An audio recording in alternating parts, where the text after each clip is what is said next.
Amén. Que el Señor nos bendiga, hermanos. Vamos a buscar entonces Génesis capítulo 4, hermanos,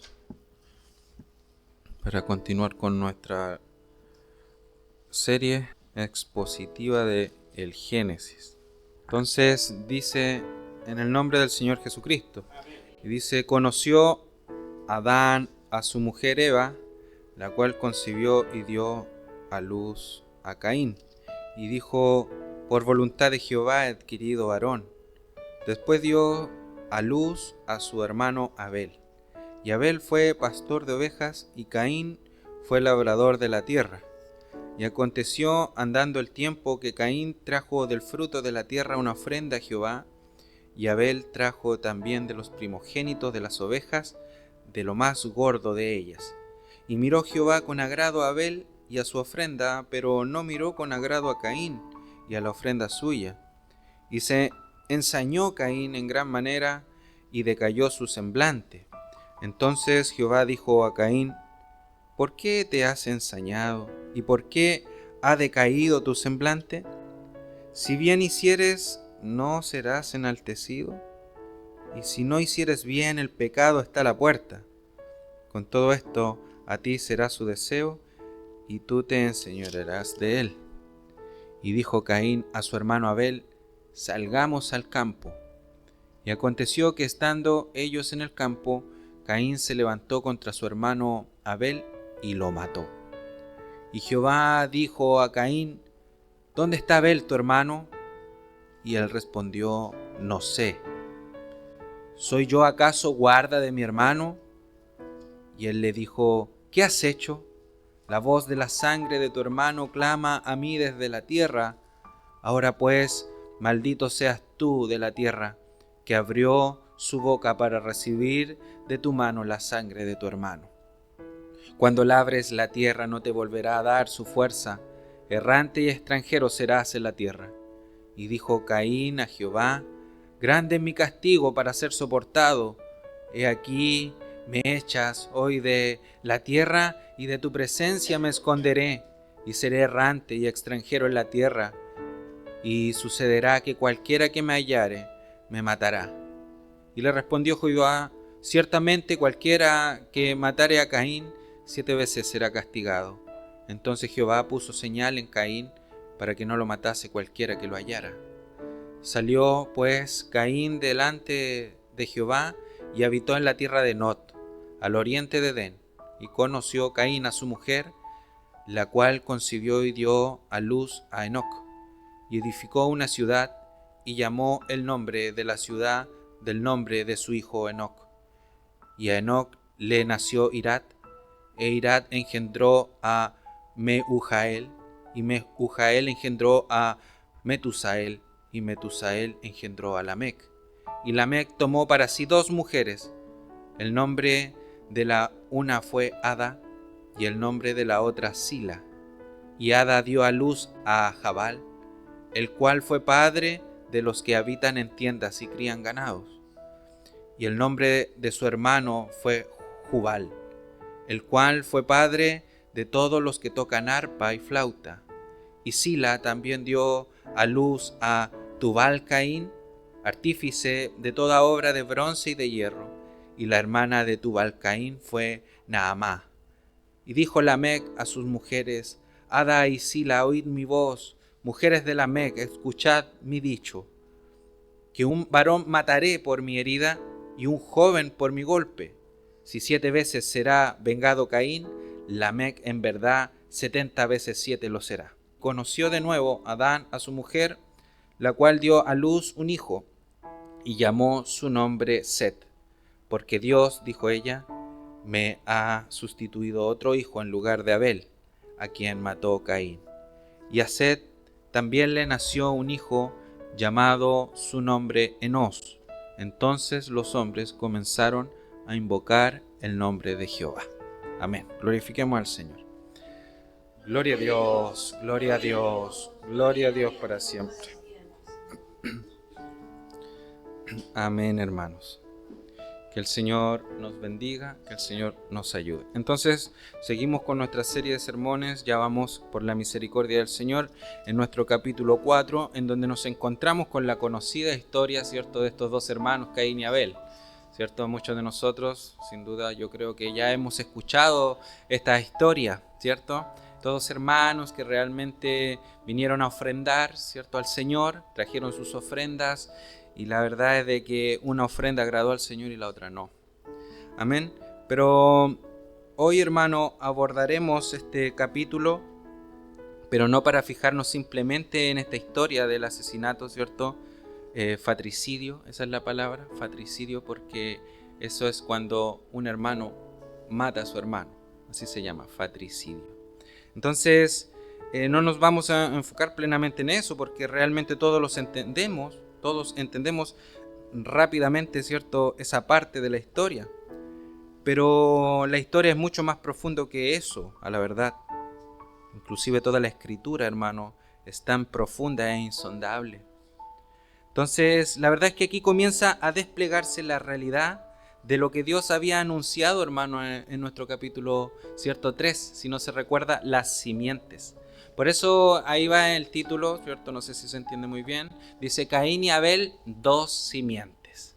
Entonces aquí es donde comenzamos a ver, ¿cierto?, en la práctica, se puede decir así, ya no solo en las palabras de la promesa, sino que en ellos aconteciendo la palabra de Dios, las dos simientes, Caín y la simiente de Abel. Claramente entendemos que lo que venía a salir o iba a crecer por Abel era la descendencia, ¿cierto?, que Dios mismo prometió a la mujer para que aquel que iba a devenir, no Abel, sino que Jesús, ¿cierto?, pisara la cabeza a Satanás, o sea, venciera el poder de las tinieblas, venciera el poder de la mentira, del engaño que aprendimos, ¿cierto?, que Satanás hablaba por este instrumento de mentira, la serpiente. Pero la verdad es de que se nos dice que vino Set a reemplazar, ¿cierto?, a este hermano muerto. La verdad es de que murió. Pero Dios le dio, ¿cierto?, el cumplimiento a sus promesas, no que a él le hubiera sorprendido el acontecimiento que pasó, sino que no por el accionar del hombre, los planes de Dios jamás se ven frustrados. Perfecto. Entonces, podemos ver estas dos simientes, hermanos. Claramente podemos ver entonces que tenemos por un lado la simiente de la serpiente y por el otro lado tenemos la simiente de la mujer, ¿cierto? Representada la serpiente y su simiente por Caín, en donde vemos incredulidad, hipocresía y rebelión, hermanos. En cambio, por la simiente de la mujer, Abel, ¿cierto?, se nos ve fe en la promesa del Evangelio. Entonces así es como nosotros comenzamos este capítulo 4, comprendiendo la verdad, ¿cierto?, más allá de dos hermanos, ¿cierto?, con un conflicto que termina en muerte, sino que la promesa de la palabra de Dios ya se está cumpliendo, hermanos, en estas dos simientes. Entonces, por un lado, como le digo, observamos a Abel y su fe, y por el otro lado vemos a Caín y su incredulidad. Su incredulidad, hermano, porque la verdad es de que así solamente nosotros podemos entender, hermanos, que la incredulidad y la hipocresía está representada en esta rebelión de Caín, en esta simiente prometida de la serpiente. Recuerde siempre eso. Siempre vea esto como dos simientes. Está la simiente de la verdad y está la simiente de la mentira y la incredulidad. Por eso representamos esos dos caminos, ¿cierto? Esos dos caminos viene de un camino en que se separa en dos. Entonces, claramente en un lado se representa un poco más nublado y en el otro más despejado. Son obviamente simbolismos, alusiones, nomás para que usted entienda, hermanos. Amén. Obviamente vinieron ambos de Eva. Ambos vinieron de Adán y de Eva, pero la verdad es de que uno quiso adorar correctamente a Dios, mientras el otro se renegó a hacerlo. Se negó, hermanos, a hacerlo. Entonces, ¿cuál fue la diferencia de las ofrendas? ¿Cierto? Nosotros, yo me agrego a este caso, yo siempre aludía, hermanos, a de que Dios había aceptado la ofrenda de Abel porque era una representación, ¿cierto?, del simbolismo representado en la expiación, o sea, que Abel había presentado, ¿cierto?, en este caso una ofrenda en sustitución, ¿cierto?, una ofrenda de sangre para que fuera perdonado su pecado. Pero la verdad, hermanos, que estudiando y tratando de profundizar, me encontré que, hermano, la mayoría de los padres de la iglesia y de los reformadores no lo ven así. La verdad es de que la misma palabra, cuando nos habla, hermano, de las ofrendas, usa la palabra minjá en el hebreo, que significa específicamente ofrenda. ¿Perfecto? Entonces, la verdad es de que esto no es un sacrificio, sino que es una ofrenda de gracias al Señor. Entonces, y claramente en Hebreos capítulo 11, versículo 4, nos dice: por la fe Abel ofreció a Dios más excelente sacrificio que Caín. Entonces, si usted se da cuenta, al final no es en sí la ofrenda que dieron lo que a Dios le agradó o le desagradó, sino con el corazón que lo hicieron. Entonces tú, hermano, y yo podemos ofrendar al Señor, ¿cierto?, lo que nazca en nuestro corazón, pero Dios conoce la intención de tu corazón al momento de querer ofrendar. Él sabe y discierne el corazón. Él conoce. Entonces Él conocía el corazón obediente de Caín, que venía con fe a ofrecer lo mejor de su ganado, lo más gordo de sus ovejas, y no es que por el otro lado Caín esté trayendo alimentos podridos, hermano. No es eso.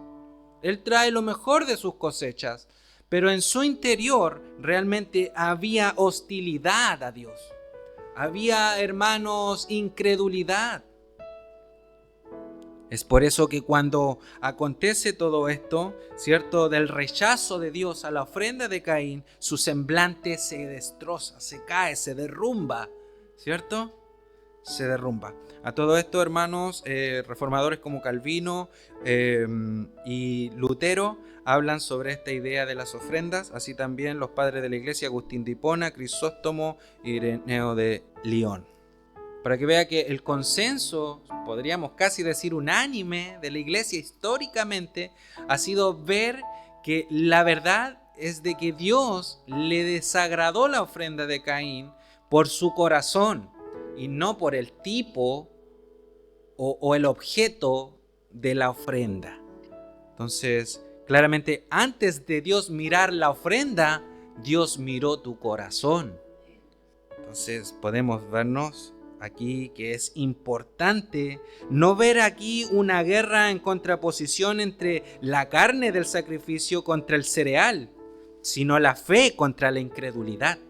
Esa es la verdad, lo genuino contra lo falso. Entonces Dios no se agrada de la religión vacía, hermanos, ¿cierto? Lo que Él busca es una fe, obediencia y un corazón sincero. Por eso dice que tales adoradores busca el Padre, que le adoren en espíritu y en verdad.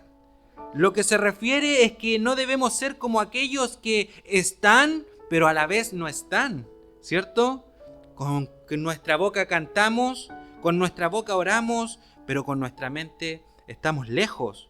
En otras palabras, Caín solo honró de labios, como dice Mateo 15, versículo 8, este pueblo de labios me honra, pero su corazón está lejos de mí. Entonces se da cuenta que la importancia es de que cuando nos hemos decidido de traer nuestras ofrendas al Señor, esta ofrenda de adoración, porque hermanos, no es solamente venir y dar una moneda, ¿cierto?, o un dinero en la ofrenda, sino de que nuestra vida aquí es una ofrenda al Señor. Entonces nuestro corazón no debe estar lejos mientras nuestros labios están aquí. Entonces no fue lo material de las ofrendas, sino el corazón con que las ofrecieron. Abel ofreció por fe, mientras que Caín ofreció un rito externo, ¿cierto? Solo un rito externo. Entonces pasamos a nuestro segundo punto, en donde el semblante de Caín cae, ¿cierto? Se le nota ahora, se le nota que algo le pasa, ¿cierto? En la imagen tenemos a Caín hablando con Dios, por eso está así. Pero detrás, ahí a la puerta, obviamente ese no es Dios. Ese es el que está ahí a la puerta. Ese es el pecado que lo está acechando. Entonces aquí entra en la escena algo profundo, hermano, que muchas veces pasamos por alto. Dios no deja a Caín en la oscuridad de su frustración, sino que dice la Escritura, entonces Jehová dijo a Caín, ¿por qué te has ensañado y por qué ha decaído tu semblante? Si bien hiciereis, no serás enaltecido, y si no hicieres bien, el pecado está a la puerta. Con todo esto que te he dicho y lo sabes, a ti será tu deseo. Su deseo. Entonces, y él, ¿cierto? Y tú te enseñorearás de él, del pecado. Entonces, lo que no debemos pasar por alto es de que Dios, hermanos, siempre viene y da espacio al arrepentimiento. Siempre se va a generar un punto en tu vida, hermano, de que antes que caigas y concibas el pecado, Dios te va a dar un punto para que recapacites y te arrepientas antes de. Porque el pecado no es que aparece así, hermano, de la nada, ¿cierto? Aparece el pecado, sino de que primeramente viene la concupiscencia en la mente y de esta forma luego el pecado. El pecado no aparece debajo de la alfombra. Nosotros provocamos, hermanos, esos momentos pecaminosos. Entonces, un punto importante es ver el semblante que revela el corazón. La Biblia nos muestra cómo el pecado no solo se oculta en lo interno, sino que tarde que temprano se refleja en el rostro. Entonces, nosotros, hermanos, nuestra vida devocional se nota en nuestra vida diaria. Así como andamos, así cuando sonreímos, así cuando miramos, conversamos con nuestros hijos, ¿cierto? Pero también se nota cuando estamos, ¿cierto?, mal por dentro. Nos enojamos, nos airamos por todo, retamos a nuestros hijos por todo, nada lo hacen bien, siendo que el verdadero problema está en nuestro corazón. Solamente que ahora se ha empezado a reflejar hacia el exterior. Entonces, hermanos, debemos guardar nuestro semblante. Pero nuestro semblante no es en modo de que vengamos a hacernos, ¿cierto?, aquí los que se ponen una máscara para ocultar lo que son, sino que cuidemos nuestro interior para que nuestro exterior lo refleje. Entonces, el enojo de Caín lo delata, su rostro caído es el espejo de su corazón en rebelión contra Dios. Se enojó porque Dios no aceptó su ofrenda. Dios no ignoró ese rostro, sino que le preguntó, y como le digo, aquí es donde vemos que Dios, en vez de interrogarlo con cierta dureza, lo interroga con gracia. Con gracia porque le enseña de que aún es tiempo para que cambie de parecer, para que no haga lo que viene planeando. Como le digo, no es que Dios se sorprenda, sino que Él conoce en qué acabará todo esto. Entonces, Él abre siempre este espacio, ¿para qué? Para generar confesión. Confesión de pecados, hermano. ¿Sabía usted que nosotros pecamos todos los días? Entonces nosotros debemos confesarle nuestros pecados al Señor. No ser como Caín, ¿cierto? Y ocultarlo por dentro hasta que se nos nota por fuera. Entonces pasamos a esta segunda parte importante, es que hay una advertencia sobre el pecado al acecho. Ese hombre, ese individuo oscuro que se ve ahí en la imagen, es el pecado acechando a Caín.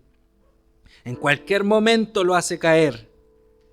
Entonces la imagen que usa Dios es claramente impresionante. El pecado está a la puerta. Está ahí esperándote.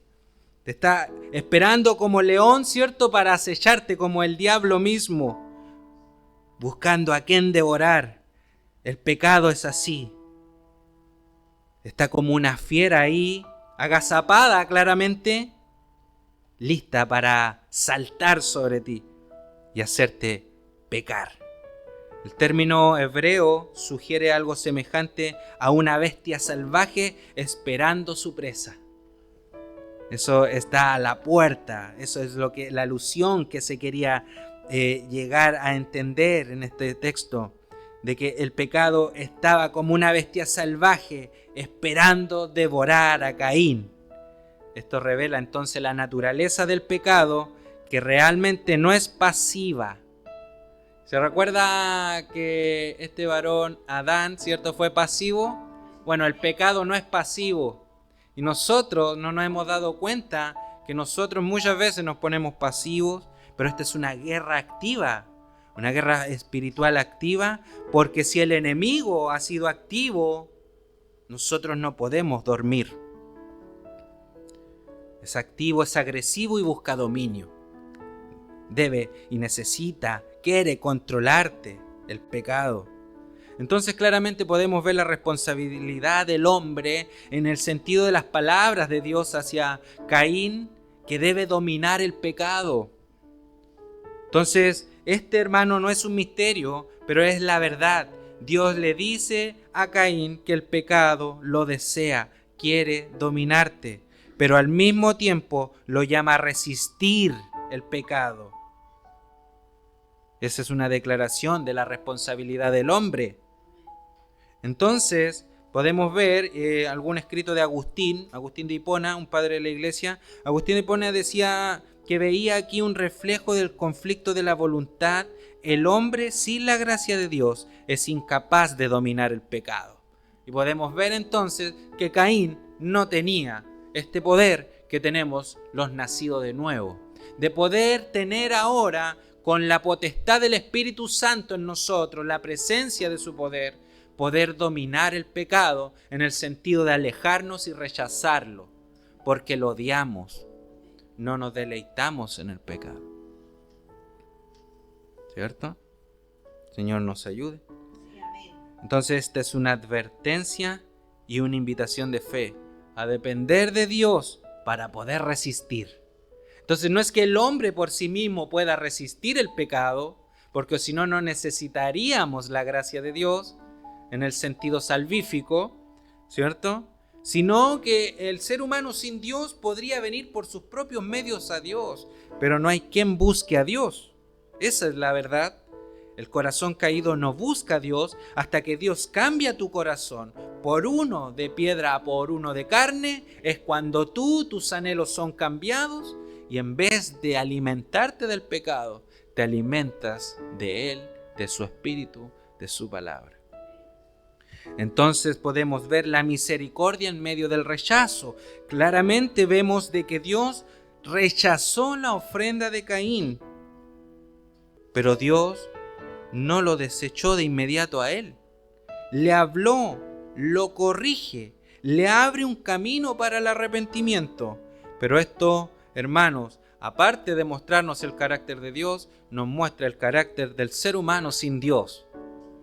Nunca acepta de que debe y es necesario el arrepentimiento. Por eso muchas hoy día hay teologías liberales. No con esto digo que todas las teologías sean malas, por supuesto que no. A mí me gusta la teología, estudiarla, ¿cierto?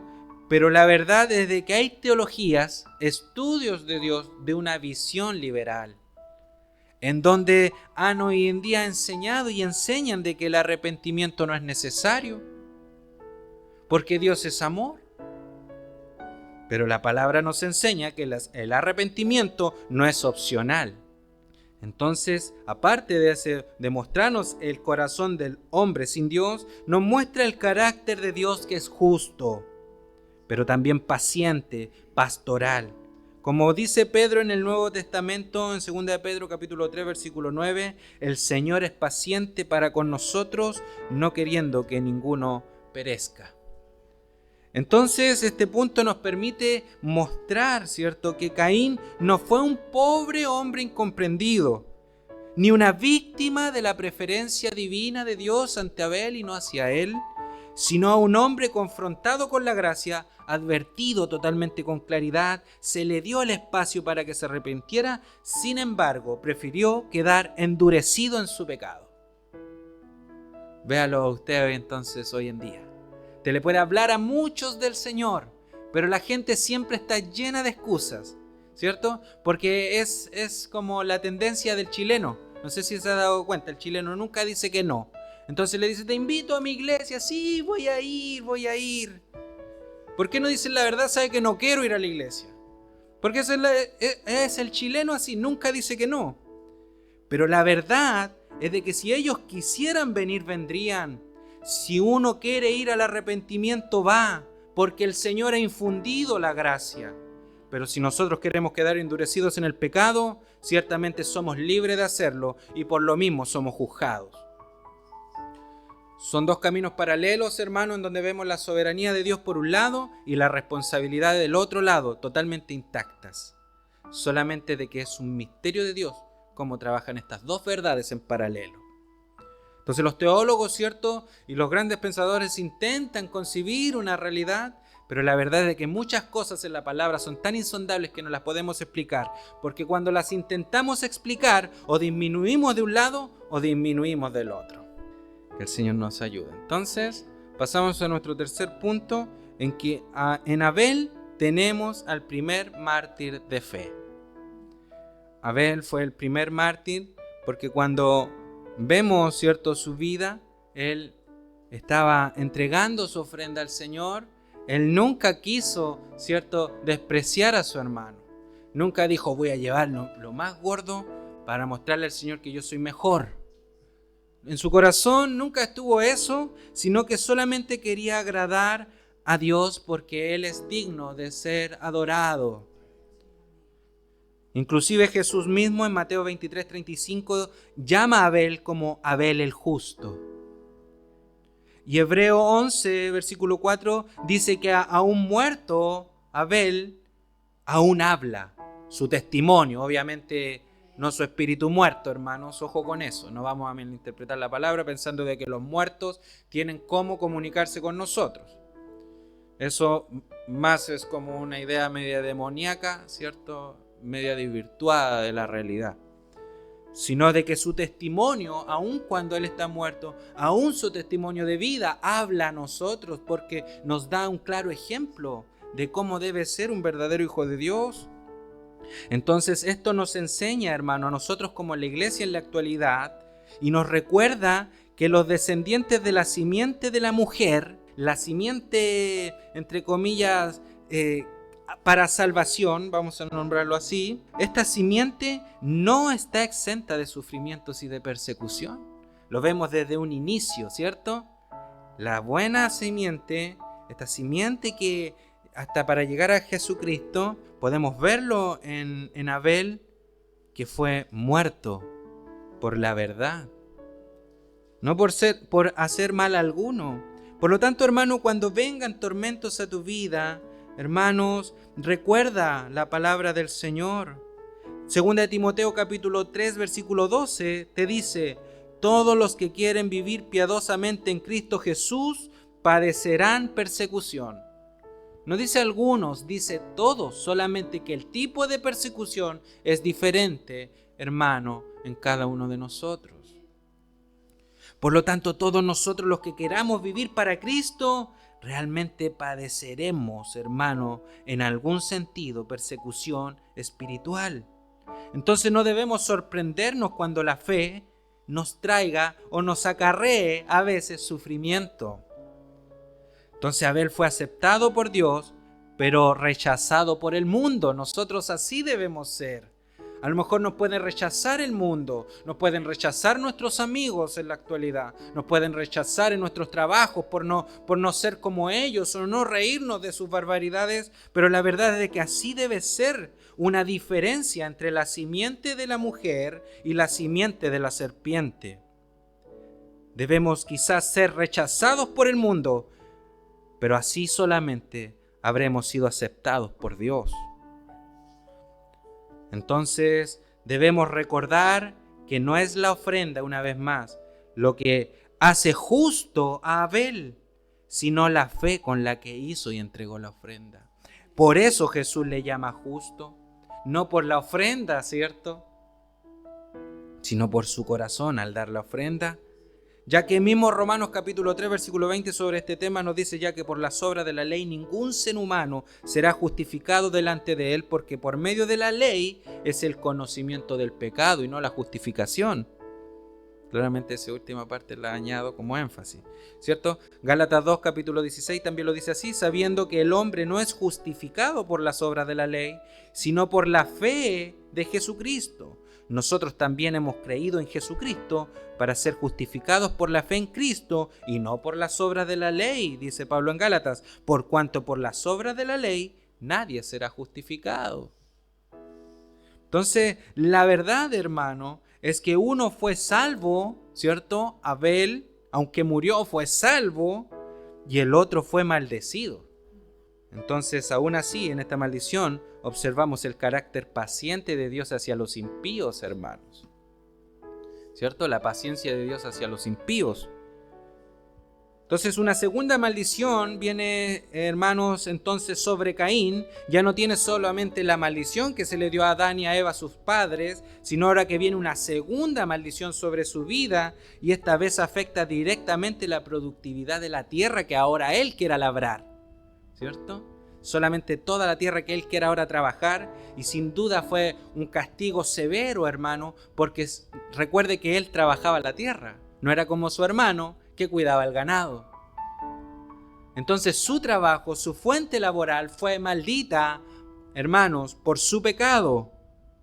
Entonces esto afectó directamente todo tipo de productividad de la tierra que él cultivaba. Claramente para este labrador Caín, esto constituía un castigo muy severo. Entonces, hermanos, sin embargo, es notable que Dios no lo extermina, ¿cierto?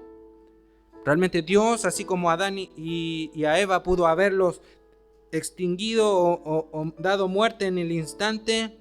Ahí vemos este carácter piadoso, paciente ante la maldad, ¿cierto? Es un acto de justicia, por eso le castiga la justicia, acompañada de un destello de misericordia providencial.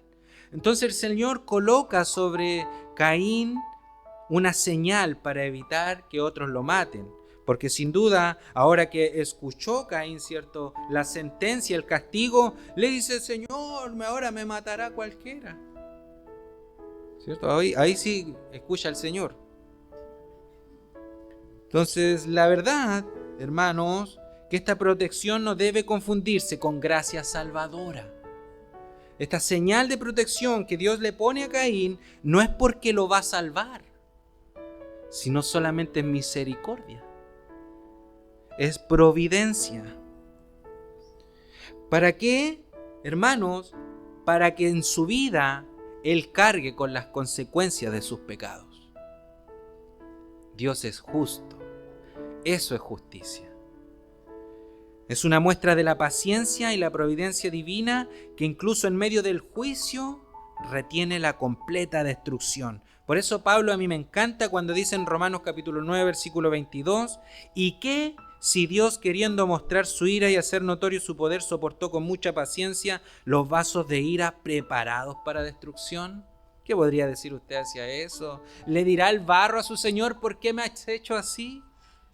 Entonces, si hoy los pecadores no son destruidos, hermanos, si tú ves a los impíos, no se congregan, no buscan a Dios, blasfeman con su boca, hermano, cada día dicen puras maldiciones, y tú los ves crecer y surgir, hermano, recuérdate de esto: el Señor es paciente para con los impíos, pero pronto llegará su destrucción. En cambio, a lo mejor tú sufres en esta vida, pero aquel día dejarás todo sufrimiento y vivirás para siempre con Él. Ese es nuestro descanso. Entonces, claramente Dios, hermano, con mucha paciencia soporta estos vasos de ira y no son destruidos de inmediato por la paciencia de Dios, que les da oportunidad de arrepentimiento. Pero la verdad es que estos aún así no quieren aceptar. Estos otros hermanos teólogos lo llaman, ¿cierto?, gracia común. La verdad es de que desde el siglo XVI comenzó a llamarse gracia común, pero la verdad es de que los padres lo llamaban providencia. Sin duda no hay mayor confusión ni problema, solamente es que se debe entender que aunque se llama gracia, no se está hablando de una gracia salvadora, o como otros le llaman gracia especial, sino una gracia común, solamente providencia, la mano de Dios, dejándolos por un momento crecer hasta que llegue el momento de que sean cortados. Perfecto, entonces llegamos acá a la ciudad de Caín. Se dio cuenta que Caín encontró mujer, ¿cierto? Encontró mujer y la verdad es que tuvo hijos y tenía miedo de que lo mataran. Y sé que con esto, en este momento, ¿cierto? En este punto, muchos ya se deben estar preguntando quién podría haber matado a Caín si no había más gente. ¿Con quién se casó entonces para tener descendencia, ¿cierto? Si no había más gente. Lo único que les puedo decir de que esto lo vamos a abordar en el próximo capítulo, ¿cierto? En el capítulo 5, ¿cierto? En nuestro capítulo 5, porque el capítulo 5 nos va a dar una hermano, completa, se puede decir así, genealogía de la descendencia de Adán. Ahí vamos a ver todo lo que viene y vamos a resolver esas dudas en el mismo canal. En el mismo canal. Sí, así que no se lo pierdan. Que Dios les bendiga, hermano, para hacerlos reír un ratito. Entonces, esa es la verdad. El próximo capítulo vamos a ver todas esas preguntas. Pero la verdad es que se nos da ya alusión, sin entender mucho, pero lo que debemos comprender de estos capítulos, hermanos, es que Caín edificó la primera ciudad de la historia. Entonces, esto es muy significativo porque en lugar de buscar reconciliación con este Dios, edifica su propio refugio humano de rebeldía, hermanos. Entonces, ¿te diste cuenta que el Señor le dijo que era expulsado y que iba a andar errante, ¿cierto? Y tenía miedo de que lo mataran y que iba, como le digo, a andar errante, pero él, en vez de buscar reconciliación o que la palabra de Dios se cumpliera en él crea una ciudad. Nuevamente más rebeldía en él, buscando como la contraria a Dios, ¿se da cuenta? Entonces, esto nos muestra, hermano, la decadencia de Caín. Incluso en base en su ciudad se comienza a hacer un avance cultural en donde surge ganadería, ¿cierto? Se nombró ganadería organizada, música, los que tocaban la flauta, dijo, ¿cierto? La metalurgia. Entonces, es decir, que comenzó a haber progreso humano, entre comillas. El problema no está en la cultura, entonces, sino en que se hace en distancia de Dios. Es como cuando se dan leyes al país y estas leyes van en contra de Dios, en contra de lo que Dios ha hablado, ¿cierto? Entonces esto está pasando aquí en esta ciudad de Caín, hermanos. Hay una contracultura cristiana, se puede decir así. Una contracultura de la verdad. Entonces podemos ver que la verdad es que después se nos muestra cómo la depravación y la degradación llegó, hermanos, a la humanidad. Porque Lamec, ¿cierto?, descendiente de Caín, tomó 2 esposas, introduciendo así la poligamia, hermanos, en el mundo. Totalmente contrario que es la poligamia, tener más de una mujer. Entonces, ¿cuál es el problema aquí? Usted me dirá, pero es que después todos tuvieron más de una mujer. Pero la verdad es de que Dios nunca fue su diseño original, sino como le dijo en Génesis capítulo 2, 24, estableció la unión entre un hombre y una mujer, y dejará el hombre, ¿cierto?, a su padre y a su madre, y se unirá a su mujer, no a sus mujeres. Entonces, ¿qué pasó con todos los otros? Si realmente vemos a Abraham y hacía muchos con muchas mujeres, la verdad es que Dios solamente lo permitió, pero no lo avaló. Así como cuando te deja a ti que peques, y no por eso Él es el autor de tus pecados. Además, hermano, Lamec era totalmente corrupto, la verdad. Porque luego podemos ver que se gloría de matar a un hombre en el versículo 23. Me gustaría que lo leyéramos. Dice: mujeres de la Med, escuchad mi dicho. Y les empieza a cantar: que un varón mataré por mi herida y un joven por mi golpe. O sea, si se da cuenta usted, ni Dios mismo ha matado a ningún ser humano, y Lamec se está gloriando que él mató y matará a todo aquel que le quiera herir.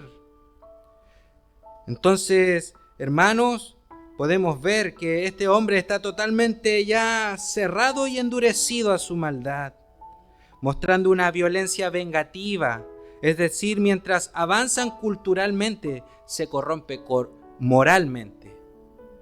¿Se da cuenta? Y así hoy en día tenemos tecnología. ¿Y para qué la usamos? ¿Para ver predicaciones? ¿Para escuchar alabanzas? No, ¿cierto? Entonces el ser humano creyente, hermano, no puede caer en esos juegos, porque si no seremos como Lamec.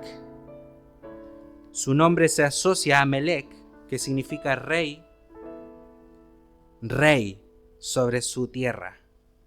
Entonces esto no es casualidad, porque la simiente de la serpiente alcanzó aquí en Lamec su clímax.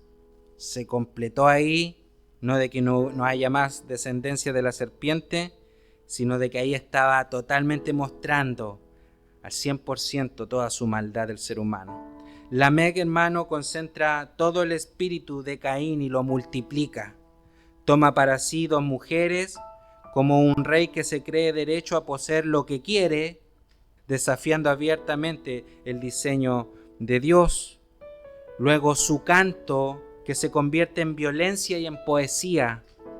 Su canto a sus esposas es una exaltación de la venganza. Si Caín será vengado 7 veces, Lamec lo será 70 veces 7.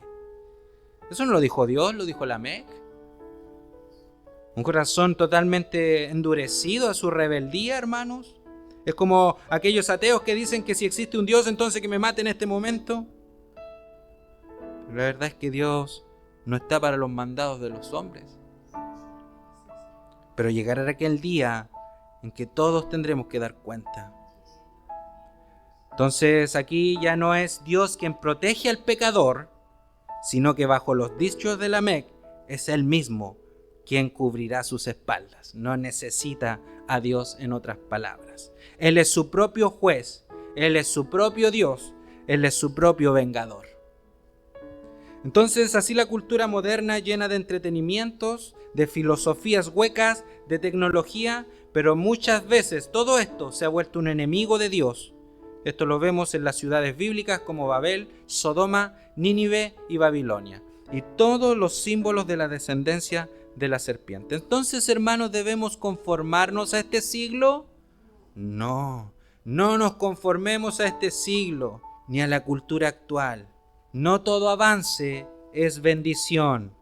Una ciudad fundada sin Dios, tarde que temprano, se convierte en un instrumento de rebelión, hermanos. Entonces así llegamos a la línea de Set. Ya terminando. La línea de Set es lo que luego traerá, y lo podemos ver, verdaderos adoradores. Porque se nos dice, ¿cierto? En el versículo 26, entonces los hombres comenzaron a invocar el nombre de Jehová.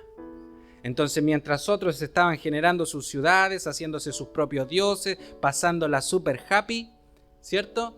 En cambio, en otro lugar estaba creciendo esta descendencia, ¿cierto? Con Set, en donde comenzaron a adorar juntos el nombre de Dios. Entonces, no es la descendencia natural la que determina la elección para salvación. Eso es muy importante, porque podemos ver que ambos vienen del mismo linaje. Ambos vienen de Adán y Eva. Pero ahí es donde nosotros se nos explica en Romanos capítulo 9, versículos 6 al 8, porque no todos los que descienden de Israel son israelitas, ni por ser descendientes de Abraham son todos hijos, sino en Isaac te será llamada descendencia, esto es, no los que son hijos según la carne son los hijos de Dios, sino que los que son hijos según la promesa son contados como descendientes. Entonces el verdadero pueblo de Dios es aquel que lo invoca en fe, que depende de Él y que busca su presencia. Esa es, hermano, la mayor evidencia de que nosotros pertenecemos a esta línea de Set y no a la línea de Caín. ¿Cómo adoramos? ¿Cómo ofrendamos? ¿Cómo entregamos nuestra vida al Señor?